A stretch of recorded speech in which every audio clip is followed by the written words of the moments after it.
नमस्कार दोस्तों, स्वागत है आपका हमारे YouTube चैनल पर। तो दोस्तों, आज हम इस वीडियो में बात करने वाले हैं यूजीसी नेट पेपर 1 की यूनिट 10 के बारे में, हायर एजुकेशन सिस्टम के बारे में।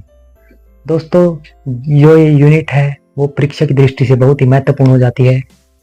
हर बार नेट के पेपर में इसमें से 4 से 5 क्वेश्चंस पूछे जाते हैं। तो दोस्तों, चलिए हम इसके बारे में जान लेते हैं। तो दोस्तों, सबसे पहले हमें पता होना चाहिए कि जो ये यूनिट है वो हमें पढ़ाई क्यों जाती है, इसका आखिरकार उद्देश्य क्या है।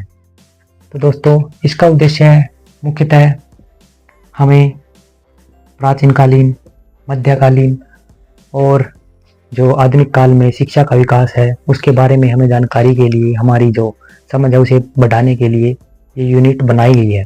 उसके बाद दोस्तों, जो स्वतंत्रता के बाद हमारी हायर एजुकेशन का जो डेवलपमेंट हुआ है, उसका जो स्ट्रक्चर है, उसका जो एडमिनिस्ट्रेशन है और जो शोध है यानी कि रिसर्च, उसकी संरचना, सभी के बारे में हमें जानकारी देने के लिए ये यूनिट को बनाया गया है।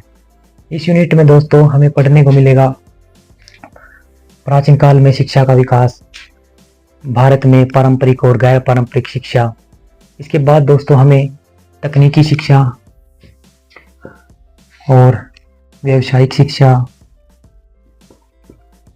कौशल आधारित शिक्षा यानी कि स्किल बेस्ड एजुकेशन। इसके अतिरिक्त दोस्तों हमें मूल्य शिक्षा, वैल्यू एजुकेशन, और इसके भी अलावा दोस्तों हमें एनवायरनमेंट से संबंधी शिक्षा देखने को मिलेगी। हमें पढ़ना पड़ेगा इस यूनिट में पर्यावरणीय शिक्षा। दोस्तों, ये यूनिट बहुत ही महत्वपूर्ण है। आप इस यूनिट को करके 4 से 5 अंक अपने पक्के कर सकते हैं। तो वीडियो में बने रहिए हमारे साथ ऐसे ही। आगे हम इस यूनिट में जो इसके जो सभी मुख्य टॉपिक्स हैं उनको कवर करवाएंगे और प्रयास करेंगे कि आपका पेपर अच्छा जाए इस टॉपिक से रिलेटेड। ठीक है दोस्तों। तो सबसे पहले दोस्तों हमें पता होना चाहिए कि जो हायर एजुकेशन है उससे पहले हमें ये पता होना चाहिए कि जो शिक्षा है आखिरकार उसका अर्थ ही क्या है। शिक्षा दोस्तों एक अति विशिष्ट प्रक्रिया होती है। शिक्षा जीवन पर्यंत चलती है। शिक्षा दोस्तों हमारे जीवन का एक बहुत ही महत्वपूर्ण पहलू होता है।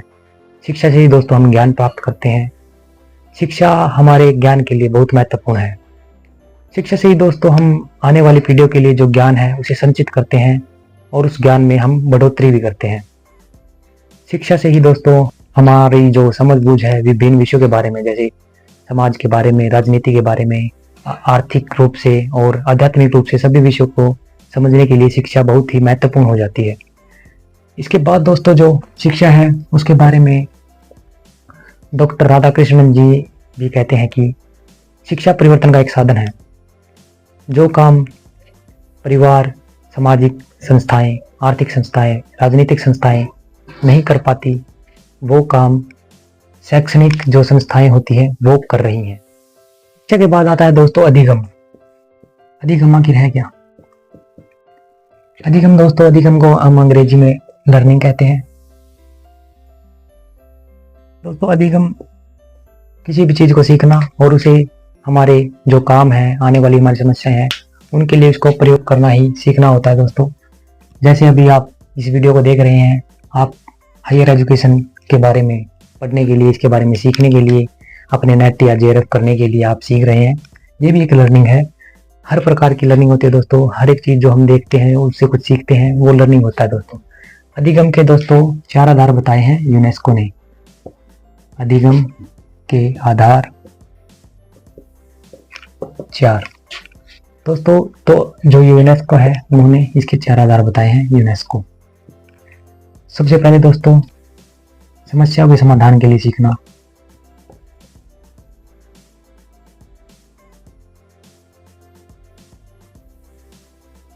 दोस्तों जैसे हम कोई भी बच्चा होता है उसे शुरुआत में हम जैसे गणित सिखाते हैं, उसे जोड़ घटा गुणा भाग सिखाते हैं, जिससे कि वो आने वाली कक्षाओं में उसका इस्तेमाल करके आने वाली जो समस्या है उनका समाधान कर सके।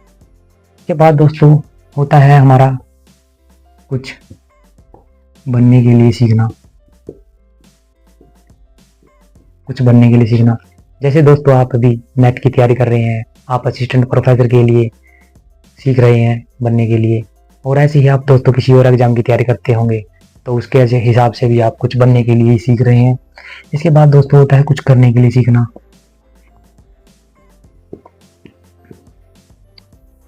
जैसे हमें कोई भी बिजनेस स्टार्ट करना है, कोई भी हमें जॉब लेनी है या कुछ और करना है, तो दोस्तों हमें उस कुछ करने के लिए भी हमें पहले सीखना पड़ेगा।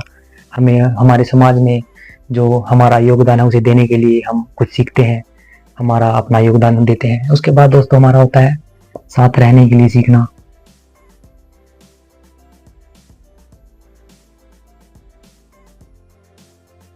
तो साथ रहने के लिए सीखना इसका मतलब है कि दोस्तों हम जो हमारे आसपास की जो एनवायरनमेंट है, हमारा जो समाज है, उसमें हमें साथ रहने के लिए भी सीखना पड़ता है। जैसे हमारा अभी संविधान है, संविधान के बारे में हमारे कर्तव्य, हमारे जो हमारे मौलिक अधिकार होते हैं उनके बारे में पता होना चाहिए। और ऐसे ही दोस्तों जैसे हमारा देश है बहुत बड़ा है, तो उसमें भी दोस्तों विभिन्न प्रकार के जो धर्म है, जाति के लोग रहते हैं, उनके भी आचार विचार, हमें उनके बारे में भी ज्ञान होना चाहिए, जिससे कि हम उनके साथ घुल मिलकर अपने समय बिता सकें, अपना जीवन व्यतीत कर सकें। इसके बाद दोस्तों आता है हमारे शिक्षा के प्रकार। तो शिक्षा के प्रकार दोस्तों मुख्यतः दो हैं। शिक्षा के प्रकार दोस्तों मुख्यतः दो हैं। पहला है दोस्तों अनौपचारिक शिक्षा और दूसरा है औपचारिक शिक्षा। पहला है अनौपचारिक शिक्षा और दूसरा है औपचारिक शिक्षा। तो दोस्तों सबसे पहले हम जान लेते हैं कि अनौपचारिक शिक्षा है क्या। दोस्तों अनौपचारिक शिक्षा के लिए कोई भी निश्चित पाठ्यक्रम नहीं होता, ना ही इसका कोई निश्चित एक उद्देश्य होता है, ना ही इसके लिए कोई शिक्षण विद्या होती है। ये लगातार चलने वाली एक कैजुअल प्रक्रिया होती है दोस्तों, एक आकस्मिक जो प्रक्रिया होती है ये लगातार चलती रहती है। ये जो अनौपचारिक शिक्षा है दोस्तों वो आपकी जीवन पर्यंत चलती रहती है। आप हर एक चीज से इस शिक्षा को लेते हैं। ये आपके जीवन भर के लिए लगातार चलने वाली एक प्रक्रिया होती है दोस्तों। सिंपल भाषा में इसका यही जो है इसकी परिभाषा बनती है दोस्तों। जैसे अभी अनौपचारिक शिक्षा, जैसे दोस्तों एक बच्चा है 5-6 साल का, उसे स्कूल में ले जाया जाता है। स्कूल में ले जाने के बाद उसकी औपचारिक शिक्षा स्टार्ट की जाती है। लेकिन जो उसको कोई भी व्यक्ति, उसका पापा मम्मी जो भी उसे लेकर जाते हैं, वो एक अनौपचारिक शिक्षा का ही उदाहरण है। अनौपचारिक शिक्षा के बाद ही दोस्तों औपचारिक शिक्षा शुरू होती है। अनौपचारिक शिक्षा में दोस्तों बच्चा अपने आसपास के पर्यावरण से सीखता है, अपने आसपास के लोगों से सीखता है, उसके बोल चाल रहना सहना सीखता है। उसके बाद दोस्तों आती है हमारी औपचारिक शिक्षा। दोस्तों औपचारिक शिक्षा से अभिप्राय है इसमें दोस्तों एक हमारा एक निश्चित उद्देश्य होता है, इसके लिए एक निश्चित पाठ्यक्रम होता है, इसके लिए कुछ विधियां होती हैं शिक्षण की जो निश्चित निर्धारित पहले से की गई होती हैं दोस्तों। इसका अपना एक लक्ष्य होता है दोस्तों, जिसे पाने के लिए ये शिक्षा ली जाती है। औपचारिक शिक्षा दोस्तों इसमें विभिन्न विषयों के बारे में पढ़ाया जाता है। तो दोस्तों अनौपचारिक शिक्षा के भी कोई नीचे भाग नहीं है, लेकिन औपचारिक शिक्षा है दोस्तों। औपचारिक शिक्षा को हम मुख्यतः 3 भागों में बांट सकते हैं। पहला दोस्तों प्राथमिक शिक्षा, के बाद दोस्तों दूसरा है माध्यमिक शिक्षा और तीसरा है दोस्तों तृतीयक शिक्षा, या फिर दोस्तों हम इसे उच्च शिक्षा भी कह सकते हैं। तो चलिए दोस्तों अब हम इनके बारे में जान लेते हैं कि जो प्राथमिक शिक्षा है क्या, माध्यमिक शिक्षा क्या है और तृतीयक शिक्षा क्या है। तो दोस्तों हमें सबसे पहले शुरू करेंगे प्राथमिक शिक्षा से। दोस्तों प्राथमिक शिक्षा को भी दोस्तों 2 भागों में बांटा जाता है। पहला है दोस्तों प्राथमिक कक्षाएं, उसके बाद दोस्तों उच्च प्राथमिक कक्षाएं। प्राथमिक कक्षाएं दोस्तों 1 से 5वीं तक की होती हैं और जो उच्च शिक्षाएं, उच्च प्राथमिक कक्षाएं होती हैं दोस्तों वो 6ठी से 8वीं तक के लिए होती हैं। तो दोस्तों जो हमारी जो प्राथमिक शिक्षा है इसके लिए हमारे संविधान के 86वें संशोधन अधिनियम 2002 के तहत प्रावधान किया गया है कि अनुच्छेद 21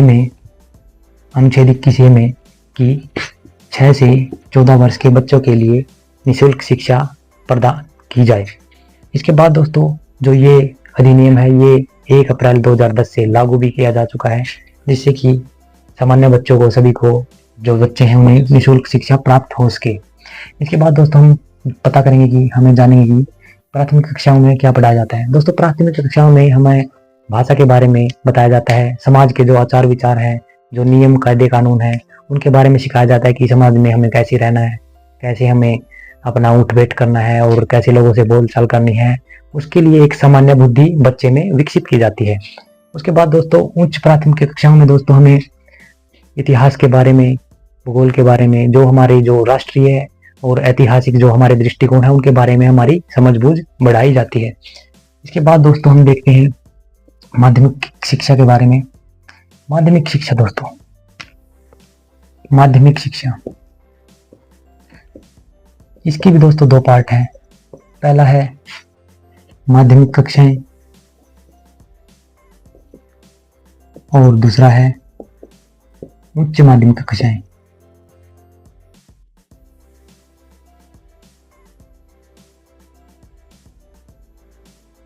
तो दोस्तों जो माध्यमिक कक्षाएं हैं वो 9वीं और 10वीं होती हैं और उच्च माध्यमिक कक्षाएं दोस्तों 11वीं और 12वीं होती हैं। तो दोस्तों उच्च माध्यमिक कक्षाओं में हमें सामाजिक विज्ञान, भूगोल, फिजिकल एजुकेशन, संस्कृत, जो विभिन्न लैंग्वेजेस होती हैं उनके बारे में ज्ञान दिया जाता है। और दोस्तों गणित के बारे में हमें, जो माध्यमिक कक्षाएं होती हैं उनके बारे में ज्ञान दिया जाता है। इसके बाद दोस्तों हम नॉर्मली जो उच्च माध्यमिक कक्षाएं होती है दोस्तों 11वीं और 12वीं, उसमें दोस्तों हमें आगे जो बच्चा होता है अपनी रुचि के अनुसार दोस्तों, जैसे हम आर्ट लेते हैं, कॉमर्स लेते हैं या फिर साइंस स्ट्रीम की तरफ जाते हैं। तो दोस्तों यहाँ पर जो माध्यमिक कक्षाएं होती हैं, शुरुआती माध्यमिक कक्षाएं 9वीं और 10वीं, उनमें दोस्तों जो बच्चा प्रदर्शन करता है उसी के आधार पर हमें आगे अपने विषय चुनाव करते हैं। इसके बाद दोस्तों हमारा आता है तृतीयक कक्षाएं। ठीक है दोस्तों, तृतीयक शिक्षा। तृतीयक शिक्षा, तृतीयक शिक्षा भी दोस्तों 2 प्रकार की होती है। इसमें दोस्तों एक उच्चतम शिक्षा आ जाती है, उच्चतम शिक्षा, और इसके बाद दोस्तों इसमें आ जाती है व्यावसायिक शिक्षा। दोस्तों तृतीयक शिक्षा में दोस्तों ये एक ऑप्शनल होती है, ऑप्शनल शिक्षा होती है। इसे बहुत से बच्चे करते भी हैं और नहीं भी करते हैं। तो दोस्तों इसमें जो हमें हायर एजुकेशन, जो यूनिवर्सिटीज होती हैं और जो कमर्शियल जो हमारी यूनिवर्सिटीज होती हैं, और जैसे काम दिलवाने के लिए दोस्तों डिप्लोमास वगैरह के लिए भी यहाँ पर संस्थान होते हैं, जैसे दोस्तों आईटी में। इसके बाद दोस्तों आईटी ये कंप्यूटर से रिलेटेड हो गया। उसके बाद दोस्तों आईटीआई, ऐसे ही बहुत सारी जो संस्थाएं होती हैं व्यवसाय से रिलेटेड, जिनमें बच्चों का कौशल और ज्ञान बढ़ाया जाता है। उच्चतम शिक्षा में दोस्तों हम कह सकते हैं कि यहाँ पर आप ग्रेजुएशन कर सकते हैं।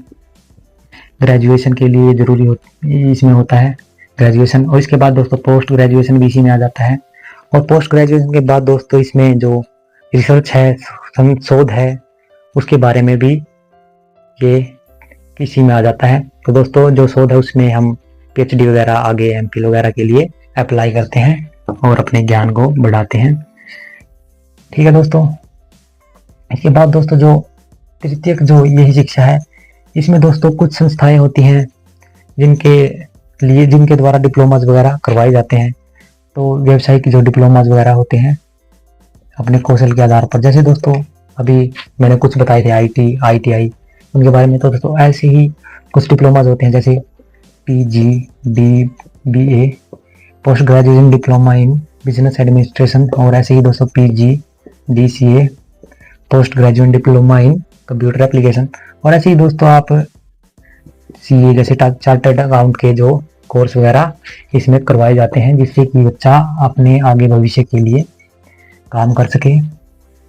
तो दोस्तों उच्च शिक्षा की जो परिभाषा बताते हुए जो मानव संसाधन विकास मंत्रालय है, मानव संसाधन, उसने इसकी 2 परिभाषाएं बताई हैं। सिंपली हम साधारण शब्दों में इनको देख लेते हैं दोस्तों। तो पहली परिभाषा कहते हुए ये कहते हैं कि जिस बच्चे ने 10वीं पास कर ली है, 10वीं पास कर लिया, यानी कि 10 कक्षाएं उत्तीर्ण कर लिया, उसके बाद मिनिमम 3 साल का कोई कोर्स करता है तो वह उच्च शिक्षा की श्रेणी में आ जाता है। उसके बाद दोस्तों जो बच्चा 12वीं करता है, यानी 12 क्लासेस पास करता है और मिनिमम 9 महीने का कोई कोर्स करता है या कोई डिप्लोमा करता है तो वह भी उच्च शिक्षा की क्षेत्र में आ जाता है। तो दोस्तों आज की वीडियो में हम इतना ही करेंगे। अगली वीडियो में हम करेंगे प्राचीन भारत में शिक्षा का विकास। तो दोस्तों अगर आपको वीडियो अच्छी लगी हो तो वीडियो को लाइक करें और चैनल को सब्सक्राइब करें ताकि आने वाली वीडियो आप तक बिना किसी रुकावट के पहुंच सके। थैंक यू दोस्तों।